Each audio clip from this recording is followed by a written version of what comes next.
Well, it's definitely different. I mean, driving an IndyCar and driving a stock car are different beasts, but at the same time, it's still racing. So it's taken me a little while to catch on to NASCAR, but I think that this year it's gone much better. And one of the things that definitely makes it easy to go from one to the other is the fact that, you know, GoDaddy made that happen, and GoDaddy's a sponsor on both the cars, and it's like, you know, just jump in from one number 7 car to the other. You know, I think that I've had about as an easy of transition back and forth as anyone could have, and I've had a lot of fun doing it too. Where's your future, do you think? I'm not really sure. I think, you know, I like different things about IndyCar and NASCAR.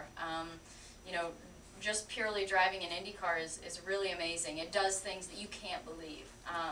But when you drive a stock car, it's more about planning and strategy and discipline and, you know, but unfortunately sometimes when you have a car that's not handling right, you have a long day because there's nothing, you can't overdrive to make up for it. So, but I enjoy both of them for different reasons. So we'll just have to see how things unfold over the rest of the year. Do you feel people pulling at you both directions? You know, there's a pressure to join the NASCAR full time?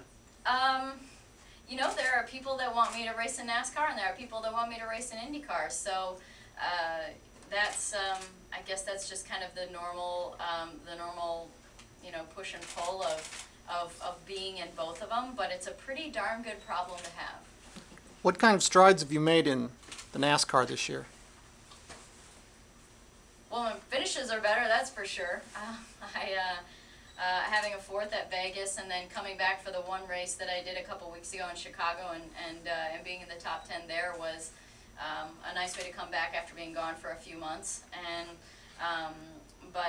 it's just definitely taken a while to catch on to what kind of a car I need in practice that's going to translate to a good car in the race. And going back to tracks for the 2nd time has been a really good thing for me because you know, I can start off on the right foot when I get out onto the track instead of going out there and feeling uncomfortable and learning and building up my speed over run after run and having the car feel different as I'm going through that transition.